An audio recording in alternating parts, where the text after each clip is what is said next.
மீண்டும் உங்களை நான் சந்திப்பதிலே மிக்க மகிழ்ச்சி அடைகின்றோம். நான் இலங்கையில இருந்து பதுளை போதனா வைத்தியசாலையில இருந்து வைத்தியர் பிரிஷாந்த் வேதநாயகம். நாங்கள் இன்று பார்க்க போகின்ற விடயம் செக்ஷுவல் டிஸ்இன்ஹிபிஷன் என்று சொல்லுவோம். அதாவது சில பேருக்கு அவர்களை அறியாமலேயே இந்த பாலியல் தொடர்பான ஆசைகள், செக்ஷுவல் டிசையர், பாலியல் விருப்பங்கள், லிபிடோ என்று சொல்லுவோம், இவை எல்லாமே இப்படிப்பட்டவர்களுக்கு கூடுதலாக அதிகரித்துக் கொண்டு இருப்பதை எங்களாலே காணக்கூடியதாக இருக்கின்றது. இதற்குரிய காரணங்களை பற்றித்தான் நான் பார்க்க போகின்றோம். அதே நேரத்தில் ஒன்றை உங்களுக்கு ஞாபகப்படுத்த விரும்புகிறோம்.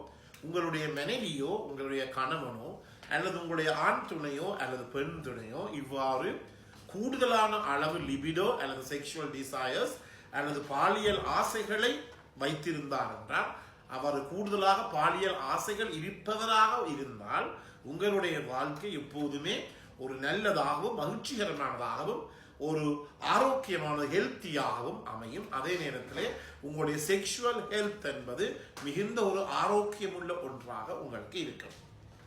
இதிலே இந்த கூடுதலான இந்த பாலியல் ஆசைகள் ஏற்படுவதற்குரிய முக்கியமான காரணங்களை நாங்கள் பார்த்தால், முதலாவதாக மூளையிலே ஏற்படுகின்ற பாதிப்பு. அதை நாங்கள் ஃப்ரண்டல் லோப் டேமேஜ். உங்களுக்கு தெரியும், எங்களுடைய மூளையிலே பல தரப்பட்ட சோனைகளாக பிரிக்கிறது. ஒன்று முன்னிற்கும் சோனை என்று சொல்லுவோம், ஃப்ரண்டல் லோப்.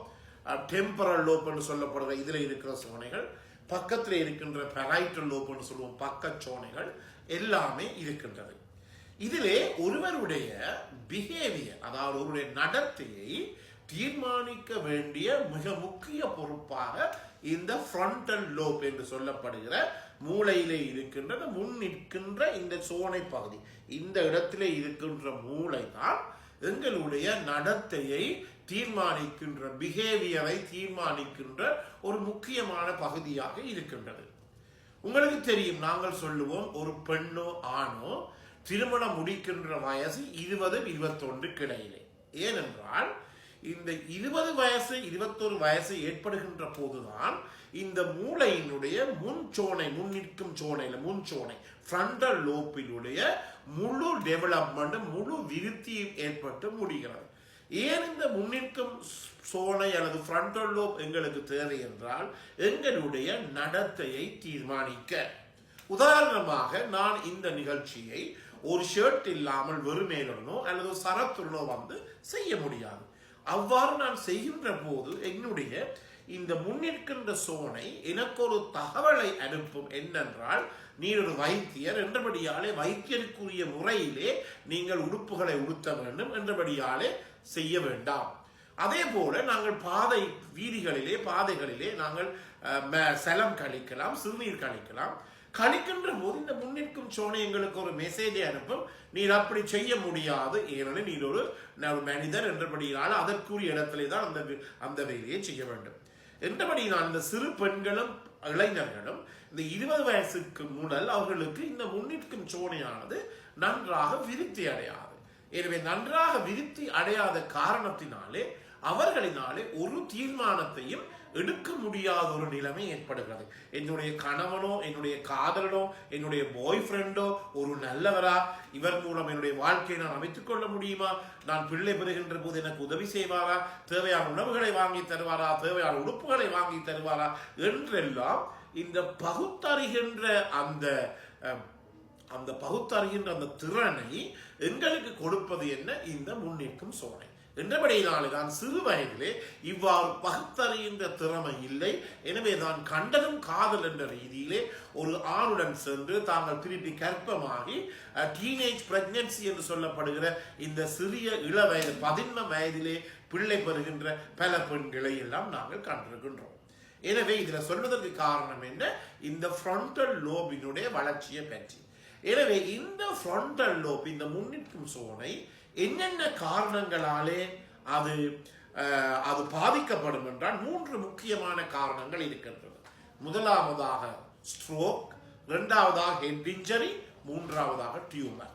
ஸ்ட்ரோக் என்றால் என்ன? எங்களுக்கு ஏற்படுகின்ற இந்த பாரிசவாதம், அதை நாங்கள் CVA என்று சொல்லுவோம், செரிப்ரோ வாஸ்குலர் ஆக்சிடென்ட். உங்களுக்கு தெரியும், பக்கவாதம் அல்லது பாரிசவாதம் என்றால் என்ன? இருந்தா போல் அவரை கதைக்க முடியாது, கழுத்து அதாவது வாய் ஒரு பக்கம் கதைக்கின்ற போது செல்லுகிறது, ஒரு கையும் ஒரு காலும் வழங்க இயலாமல் போய்விடுகிறது. இதைத்தான் நாங்கள் ஸ்ட்ரோக் என்று சொல்லுவோம். எனவே இந்த ஸ்ட்ரோக் ஏற்பட்ட இந்த நோயாளிகளுக்கு இந்த முன்னிற்கும் சோனை பாதிக்கப்படுகிறபடியால் இந்த ஃப்ரண்டல் லோப் அவர்களுடைய செக்ஷுவல் ஆசைகள் எல்லாம் கூடும். இது நான் கண்டிருக்கின்றேன். என்னோட நோயாளிகள் வந்திருக்கிறார்கள், அவருக்கு ஒரு பக்க காலும் கையும் வழங்காது. மனைவி தனியாக என்னிடம் வந்தால் அவர் சொன்னார், ஐயா என்னுடைய கணவனாலே ஒழுங்காக நடக்கக்கூட முடியாது, ஆனால் ஒவ்வொரு நாளும் என்னை 2-3 தரம் வற்புறுத்துகிறார் தன்னுடன் பாலியல் உறவை கொள்ளும்படி, அவராலே ஒழுங்காக இருக்க முடிவதும் இல்லை என்று சொன்னார். நான் சொன்னேன், இது சரியான பிரச்சனை இல்லை, இது நல்ல விடயம் என்றபடியினாலே நான் அந்த பெண்ணுக்கு அறிவுரை சொன்னேன், நீங்கள் அவரை ஒன்றும் உங்களுடன் இருக்கின்ற போது செய்ய விடாமல் நீங்களே அவருக்கு மேலேறி உமன் சுப்பீரியர் பொசிஷன்லே இருந்து அவருக்கு இந்த பாலியல் திருப்தி அழியுங்கள் என்று சொல்லி.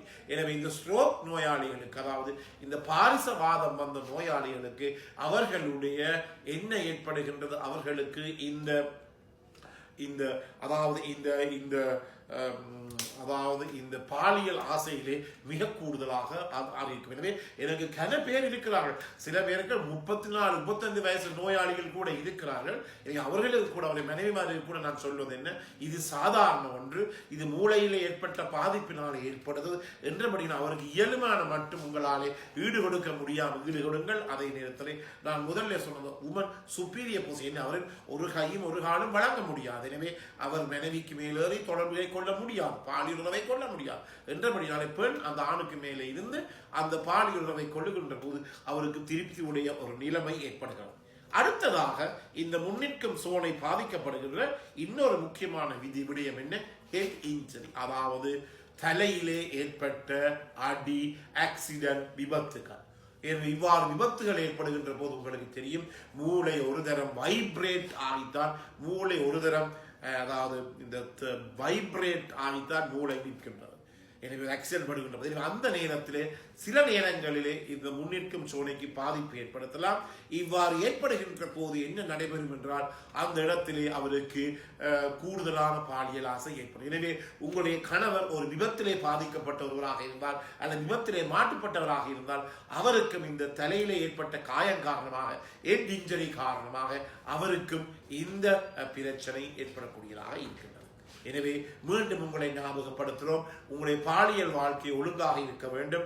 செக்ஸ் லைஃப் என்பது மிக மிக முக்கியமானது. ஒவ்வொரு நாளும் நாங்கள் பார்க்கின்ற நோயாளிகளை பார்த்தால் உங்களுக்கு புரியும், அவர்களுடைய பாலியல் வாழ்க்கை ஒழுங்காக இல்லாதபடியினாலே தான் அவர்கள் வேறு ஒருவருடன் தன்னுடைய பாலியல் வாழ்க்கையை வைத்துக் கொண்டு பலதரப்பட்ட செக்ஷுவலி டிரான்ஸ்மிட்டட் டிசீஸ் என்று சொல்லப்படுகிற பாலியல் நோய்கள், அதே நேரத்தில் HIV எய்ட்ஸ் நோய்களினாலே அவர்கள் பாதிக்கப்பட்டிருக்கிறார்கள். எனவே நேரடியாக தொடர்பு கொள்ள விரும்பினால் எனக்கு நீங்கள் வெளியூர் என்பர்கள் 0094-777-35-62-45 மூலம் தொடர்பு கொள்ள முடியும்.